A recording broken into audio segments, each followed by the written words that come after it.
A question I get often is, what if I never recover from OCD? I think to an extent, obviously, everybody has that in the back of their mind as they're going through OCD recovery. Because what if my case is different? What if my situation is different? What if it's too complex? What if it's not OCD? All these things kind of run through people's minds. And you have to understand that your recovery completely depends on how much exposures you do, or if you do exposures at all. And when I say exposures, I don't mean just scaring yourself. You have to do the response prevention, preventing the response of fear. The more you prevent the response of fear while putting yourself in situations that scare you, the more your brain will be, the faster it will be trained not to take these thoughts seriously.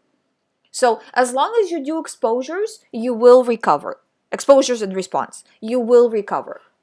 If your OCD is a pure O type of OCD, meaning no physical compulsions, then you have to do exposures to the thoughts, meaning you have the thought, you see the thought, you're choosing to disregard. If the thoughts are there 24 hours a day in your mind, then 24 hours a day you're disregarding.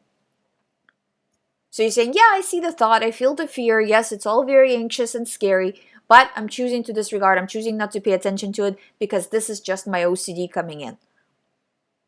If it follows the same theme that you always have, if it gives you the same feeling of anxiety and urgency, through the roof anxiety, that's all OCD.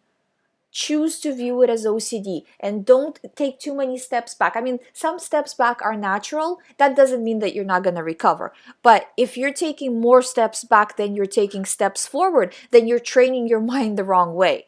So you have to make sure that most of the time, I would say 80% of the time, you're staying very strong on, I'm sick of it, I'm done with it, I'm disregarding, and not being afraid of doing exposures. You know, even if you can't do the full exposure the way you know it really should be done, do a little bit of a part of it and then grow from there.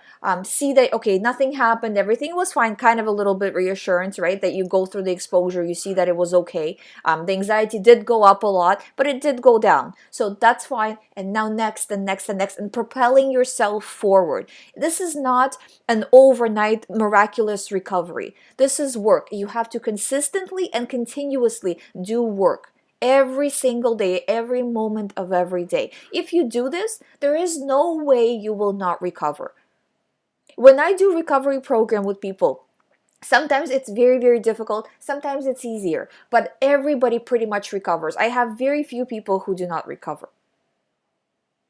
And that's because everybody's consistently doing the work. So don't think that, it doesn't matter what the situation is, what your thought is, what your theme is, how long you've had OCD. None of it really matters. Only the work you do matters. So if you've done what you're supposed to, which is disregarding the thoughts, how you feel during disregarding, it doesn't matter. That you still feel bad, I don't feel like it's changing. It will change. It might take a little bit longer for the brain to adjust, but it will change. If you've done the work, that's all you need to do, and you just need to keep going and pushing and pushing and pushing every moment of every day until this is behind you. And then when you feel better, the other thing is not to look back and see, well, did that really happen? I feel a little bit better, so let me take a look. Or was this valid? Let me take a look. Don't do that, because then you start to get yourself back into it. I hope you guys find this advice helpful. If you'd like to do the recovery program, all the information is on youhaveocd.com. Please subscribe. I'll see you in the next video.